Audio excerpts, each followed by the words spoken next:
Hey guys, Heidi Preep here. We talk a lot on this channel about attachment styles, and I wanted to go over this week what the main attachment styles look like. A lot of the language around attachment styles online can feel very clinical and very detached from the actual felt experience of what it's like to be in the shoes of any of these attachment styles. So this video is probably going to be a little bit more personal and less clinical than what you're used to seeing on the internet around attachment. If you don't know what I'm talking about when I say attachment styles, I do have a video on what the 4 attachment styles are, and those are anxious, fearful, avoidant, and secure on my channel. I'll link it in the description of this video so you have a little bit more context about what we're talking about when we say terms like attachment style.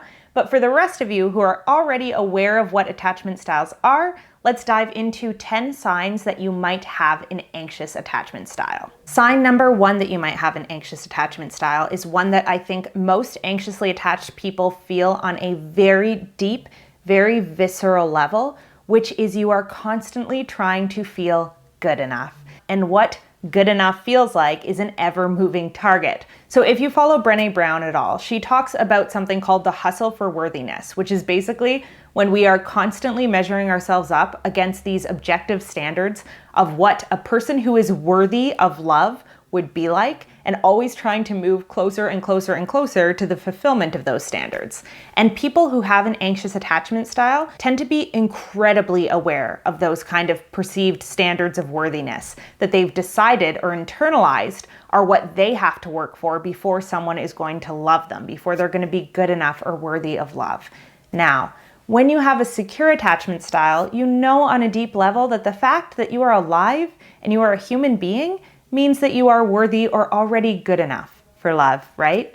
But those of us who grew up with insecure styles kind of internalized from a very young age what we do and the way that we show up, or the way that we look, or the way that we present ourselves to other people, or what we can do for other people are the things that make us deserving of love. And is this an absolute lie that we are telling ourselves? Yes, but you don't know that if you're anxiously attached. It really truly feels, maybe because your early experiences are that you could only get warmth and affection and attention from people through doing things for them, that you need to overextend yourself to meet the needs of other people before you're going to be deserving of love yourself. And so this ongoing hustle for worthiness, this ongoing moving target of finally being good enough to be loved, is very, very present in your awareness. Sign number 2 that you might have an anxious attachment style is that you are an intimacy junkie. So you love getting to know people on a really deep level, and you tend to be frustrated by surface level conversations. So you might not be a very big fan of small talk,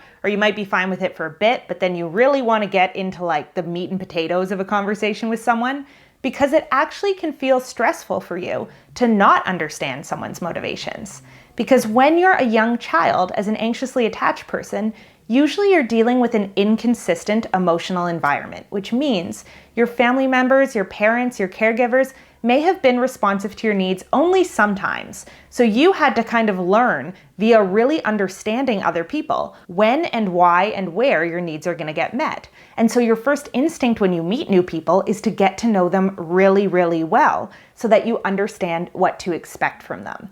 Now, that isn't necessarily going to be what's conscious for you. What's conscious for you is just feeling like I am fascinated by people, I love getting to know new people, and I really want to get to know the people in my life really deeply and really well. And it can actually feel stressful for you if someone doesn't want to go deep with you, if someone does want to keep things on the surface, but that's someone who you feel is important to you, especially if this is someone who is your partner. So generally, when you're forming a romantic relationship, you're always pushing for more closeness, more intimacy, to go deeper and deeper with your partner, and that need intensifies the more your partner pulls away or resists, because it kind of feels like, well, what are you hiding from me? So often, if you have an anxious attachment style, you have this feeling that you want to get closer to your partners than maybe they want to get to you.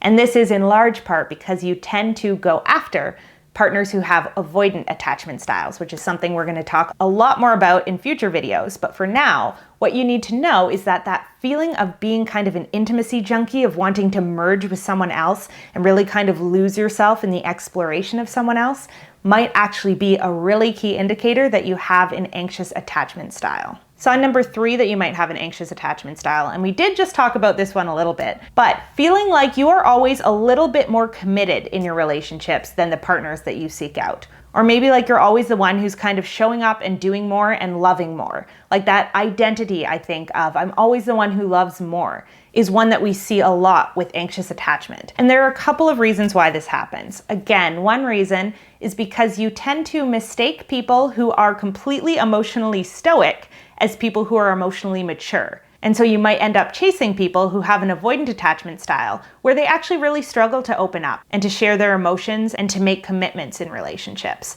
And so you might find that you're constantly drawn to people who don't want the same depth and breadth of relationship as you do. But another reason you might feel this way is because whether you're aware of this or not, you tend to focus more on your emotions and your relationships than the average person, including securely attached people.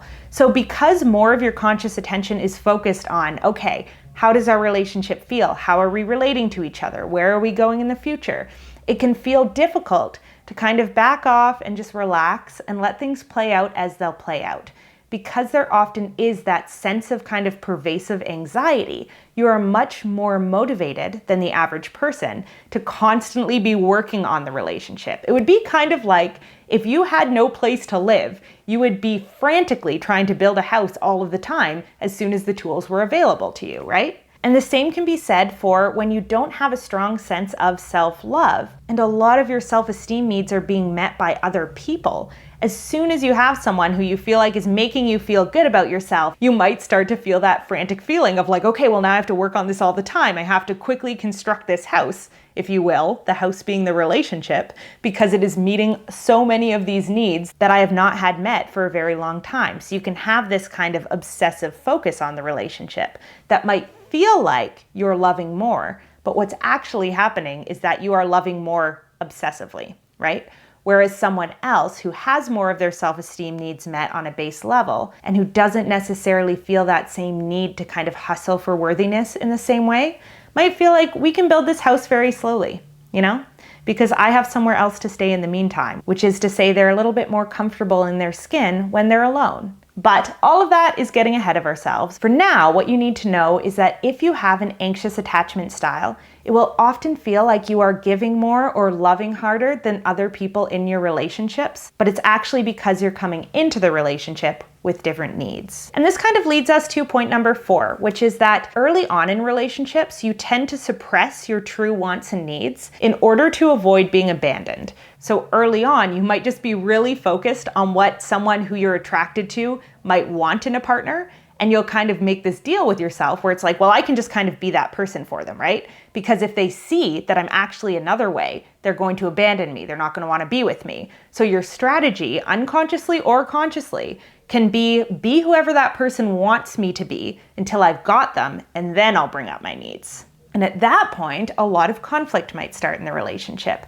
because these needs that you unconsciously suppressed early on, because the thing that was the most present in your mind was that hustle for worthiness, are now front and center. And now there's maybe conflicting interests because your partner wasn't aware that you wanted those things. Maybe you even said, I don't want those things early on because you were so focused on getting that person's love and affection and attention that it really felt like, oh, I could do without those things. And then long term, you realize you can't.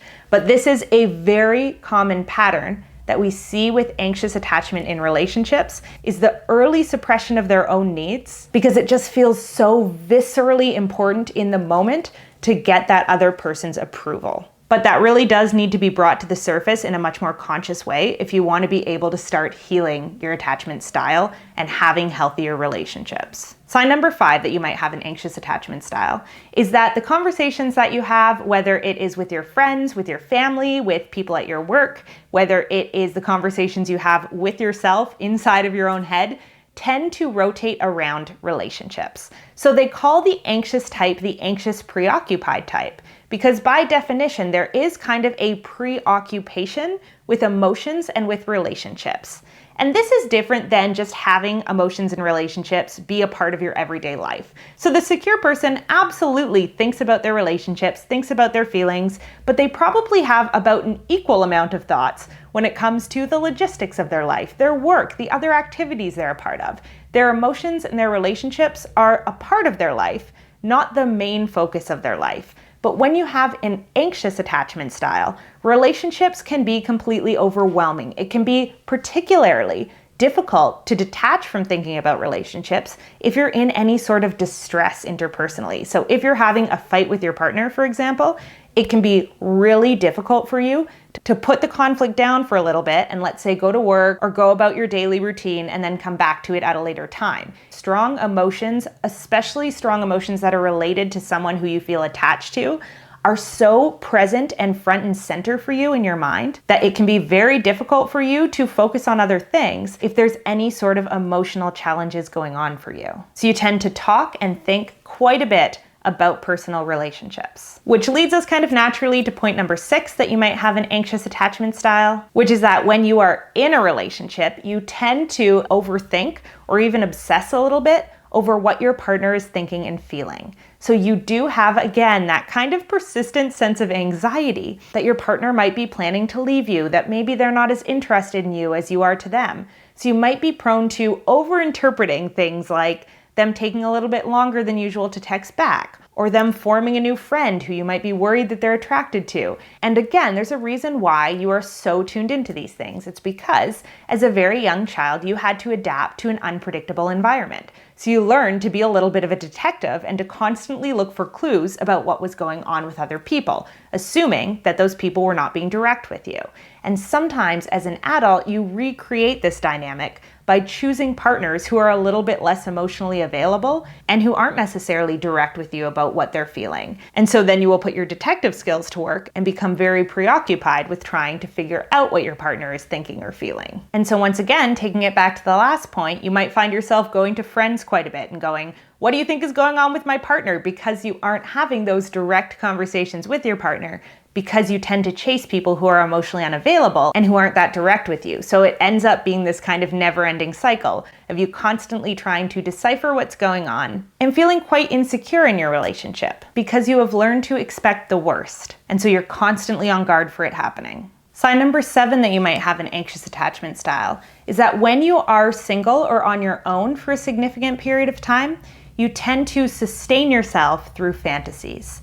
So a lot of attachment literature will say that anxiously attached people are never single, they're never on their own, they never stop and self-regulate and do their own thing. And that is absolutely false. In fact, I think that because the anxious attachment style can be so overwhelmed and so conscious of the fact that relationships take up such a huge amount of space in their brain, they can often be the ones who are consciously choosing to take a break from relationships and to be on their own for a little bit before going back into relationships. And that can be a great thing. However, it's important that during these periods, you're making sure you're actually doing the work of becoming more independent and self-sufficient, because the danger is that you might just use that time to dissociate into fantasy.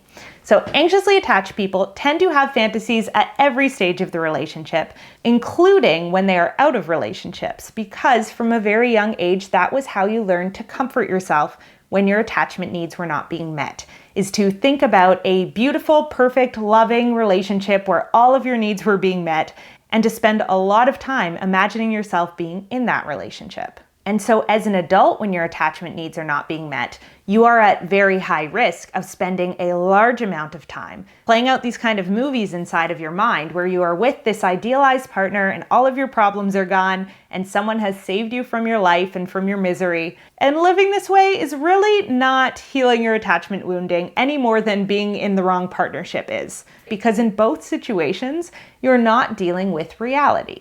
But we're going to talk a lot more about how to work with your fantasies in a healthy way, as well as how to take healthy alone time if you're anxiously attached in future videos. But for now, I just want to bring up the fact that when you are either single or when you are feeling distant from your partner, you kind of bridge that gap with a fantasy world inside of your head, that is a very strong sign that you might have an anxious attachment style. Sign number 8 that you might have an anxious attachment style is that you struggle to set boundaries and keep them because you're afraid that they're going to drive people away. So this is very similar to that problem of early on in a relationship suppressing your needs because you're afraid that if you show your needs, someone else is going to get out of there.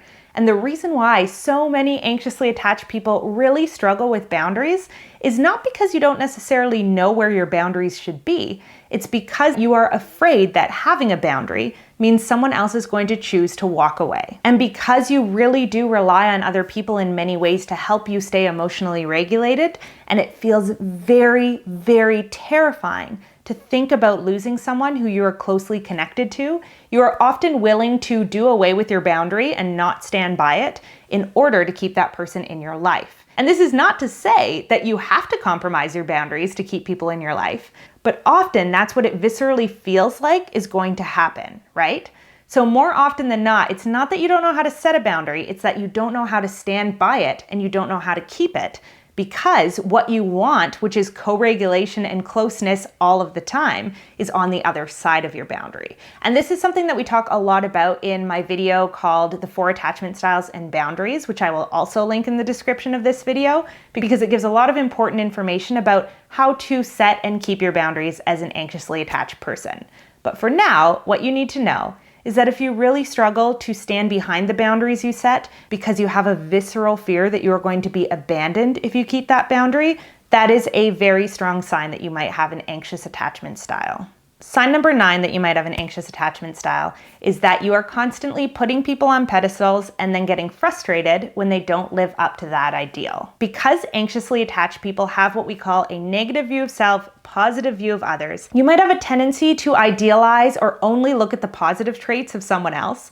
And you might think of that as seeing the best in someone. But what it actually is going a little bit into that fantasy, right? Of that perfect or idealized person who can meet all of your needs. And of course, no one person can meet all of your needs. No one person is perfect. And no one person even knows exactly what your needs are until you communicate them clearly and articulately to them, right? So there is often an ongoing frustration, especially when someone with an anxious attachment style is not aware of their attachment style, where they are pinning these positive qualities onto their partners and then getting frustrated when their partner shows them a part of themselves that they didn't dream them to be, right? So maybe you are chasing a partner who's a little bit more reserved, but you're imagining them to have a really rich and deep inner emotional world that they'll eventually open up and share with you. And then the deeper you get into the relationship and the more you find out that maybe they don't have a really rich, deep emotional world the same way that you do, that might be really frustrating to you. And you might feel like, well, where is it? I know it's in there, not realizing that you kind of imagined that, or you might have misinterpreted some of the things that they said to believe that it meant a certain thing about them. But really what you should have been doing was asking them and checking in with them about their inner experience. But again, it's hard because all of this happens very unconsciously. And as you go about your attachment healing journey, you have to be very conscientious about rooting out what did someone actually tell me or show me about themselves versus what did I imagine for them? And in which cases is my disappointment stemming from that idealized version of them not being the reality? Sign number 10 that you might have an anxious attachment style is that you spend more time thinking about what other people think of you than thinking of what you think of you.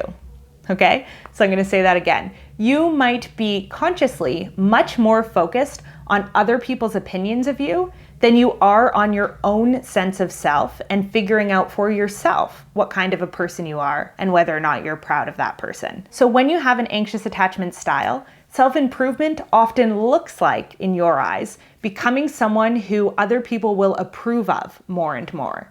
But what self-improvement should be is you becoming a person who feels more calm and secure in your relationship with yourself, right? That's the really deep attachment work. But because you've been conditioned for so long to get your needs met externally, you can have this experience of being hyper-focused on what other people want you to be, and that experience can actually feel stronger and more real than the feeling of what you want for yourself, which is something that you don't necessarily tune into as much as you might think you do. And that experience is something that we're going to talk a lot more about as we get into the process of healing attachment styles and working with your attachment style in order to feel both more comfortable in your own skin and also more comfortable relating easily to others. But for now, I just wanted to go over some of the key signs that might indicate you have an anxious attachment style. Let me know in the comments what in this video may have resonated for you guys, and if you already identified as having an anxious attachment style, I'm also curious about what it was that helped you clue into that fact and that helped you recognize yourself in the anxious attachment style. So let me know your thoughts below. As always, I love you guys. I hope you're taking care of yourselves and each other, and I will see you back here again soon.